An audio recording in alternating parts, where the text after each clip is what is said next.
So we saved this, and we tried not to mention in the first two kind of things we talked about, but there was a lot of talk, and maybe even some of it from this podcast until we changed our minds. And actually, maybe it was just me. I'll own it. Richie was always on board with this. It took me a little time to get on board with him. But Tommy Castellanos should probably have a statue, not in Tallahassee, but in Tuscaloosa, for how much he owns them right now. The way that he was able to dominate them. And after calling it out that Nick Saban couldn't save them and they won't be able to stop me, he backed every single bit of that up. He just listen. It's one game. I get that, but you're not going to play a better defensive line than that all year. You're just not. And you're going to play a more talented, complete defense than that all year. I know Clemson and Miami will be tough too. The way that he went out and backed up every single thing that he said, and the way that in Charlotte, he doubled down on it, and then in other interviews, he tripled down on it, is, man, absolute chef's kiss. We talked about this. This will either go really, really well for him or really, really poorly. And you got their players saying, hey, we're going to handle this disrespect. Tommy didn't even take any big hits. There wasn't even oh man, they just decked that guy. I did see a comment as we've been doing this where Ryan Williams got his head absolutely taken off, which shout out to, was it Little that got that hit or Edwin Joseph or who? Or Little.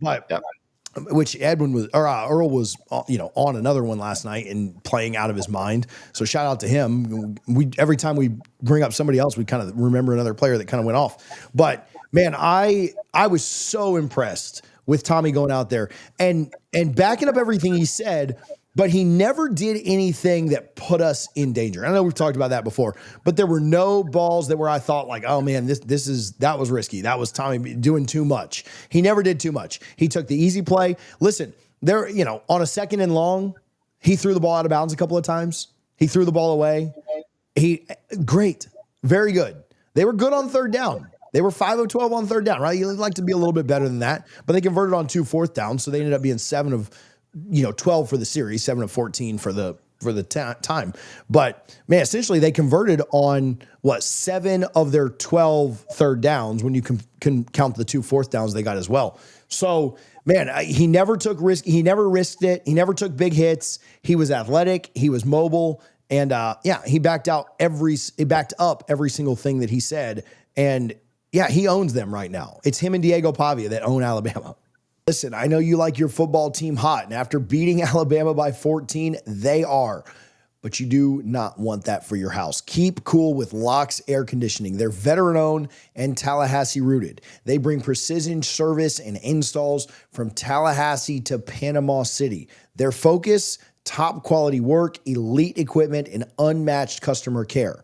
They have budget-friendly pricing, customized solutions, and an incredible 10-year parts and optional labor warranty. 0 cost repairs for a decade. Locke's Air Conditioning is your local cooling experts. Make sure that if you are in need of a tune-up or new equipment, you call them today to get more information on how they can better assist you. Yeah. No, so Tommy, he talked his shit and he backed it up. And it was funny to see a lot of Alabama players. One of them said, you'll get what you deserve. Well, Alabama, guess what? You got what you deserved because Tommy delivered for us. It was, it did make me cringe a little bit when I first saw it. I'm like, oh my gosh, Tommy, calm down a little bit. This is Alabama. They're a top 10 team in the country. We just came off a 2-win season. But he even made the comment that he wanted to instill confidence to his teammates. And I think he did. And I think what he did last night or last evening, it's going to go a long way this season.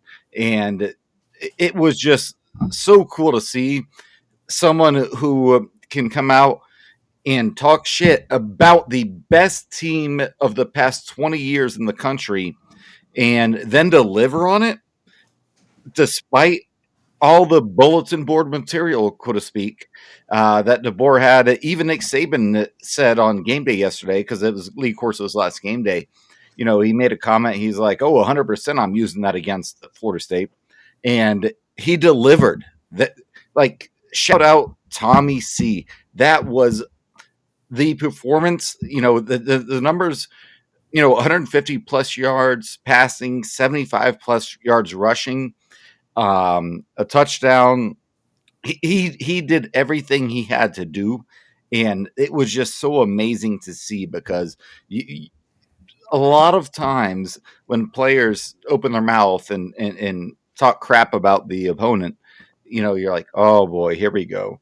And that's kind of where my mind went right away. But at the same time, he backed it all up. Like, Yep. shout out Tommy. So this is not something I thought about, but I did see a comment. And Colton, I'll get to your super chat here in a minute. But somebody else calling a shot and backing it up. You know who the only person to pick FSU yesterday was? Lee Corso, baby. Dog.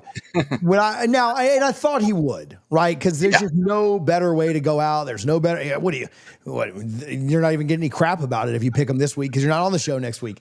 Shout out to Corso, who was on fire yesterday. Like everything, maybe he was the omen we needed. was cool. Like God wanted Corso to be right all day yesterday, but Corso stuck with it and stood by his pick. And he took Ohio State too. I saw he's affiliated with like 6 programs. They went 6-0 yesterday. Everybody that he picked won. But shout out Corso for doing the Lord's work and picking us when nobody else would. Game day obviously was really cool yesterday. Him showing up in a tux was really cool. They really did a good job making it. I mean, as much crap as we give ESPN, they really did a good job of making the day about him and honoring a legend. I'm glad that, I don't know when Corso's bedtime is, but I hope he was up watching it somewhere. I hope he was hanging out with the guys and watching that game because it was cool for them to go out and get a win after he predicted it. So, that was fun. All right, let's do this and then let's get out of here. What does this change for you for the year? And obviously we say it changes everything, right? Like let me do this. Actually, before we get to that, Colton says, I gave y'all a lot of hell last year. I'm a Gator. I respect how much passion the whole team showed more than any other game this weekend. Impressed. Colton, appreciate the love and sending that in. Listen,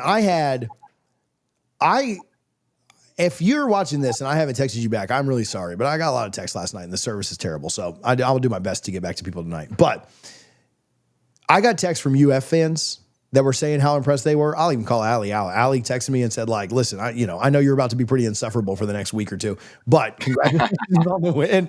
I had a buddy from Miami that's at the Miami Notre Dame game right now texting me like, dude, shout out to you guys. Like now all the pressure's on us. Cause if we don't win, we can't even, I had people, I'm South Carolina fans, people all over Notre Dame folks, LSU, Blake from, LSU podcast. Are You Serious? And Blake and Rufino show. He was everybody was impressed. And I think that is cool.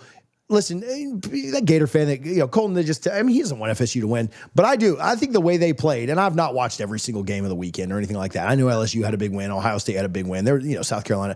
I know there's been big stuff, but I think the way FSU was the way they performed yesterday was it was undoubtedly the most impressive thing of the weekend. I don't even think that's close. And I think when you go out and do that, you may not like a team. I mean, Miami goes out and beats the heck out of Notre Dame. I ain't going to be happy about that tonight, but I'm going to respect it because that's what if you want to see teams play hard, play well, play the right way, and go dominate. I think what Florida State did was the most impressive thing of the weekend, and I don't necessarily think it's close. Here in September, we are going to push Sleeper heavily. If you think you know football, then turn your football knowledge into real money with the Sleeper app. Download the Sleeper app and pick more or less on your favorite players with more stats than any other daily fantasy app. Just choose 2 or more of your favorite players from pregame or live. Pick more or less from the predicted stats, and you could win up to 100 times your money if your picks win. Use promo code DFNS. You'll get a $100 match on your first deposit. Terms and conditions apply. See Sleeper's terms of use for details. No, 100%. Again, Lee Corso probably only picked Florida State because that is his school, right? If this was last year, he probably picks Alabama, and it would have been a sweep. Everyone picking Bama. But, he picked Florida State, and I think the college football gods said, you know what? We're going to deliver this victory for Florida State just because. And that's awesome. But I think Florida State, no matter what happens tonight or Monday night, I think Florida State had the most impressive victory of the weekend, and I don't think it's close. I know Kirk Herbstreit typically tweets out his top 6 teams of the week. I'd be shocked, and he might just do it because of all the hate he got from Florida State fans, including myself. I'm blocked by Kirk Herbstreit, by the way. I think Florida State will be number 1. It was just, again, it wasn't a lucky performance. It was a dominant performance, and I love that.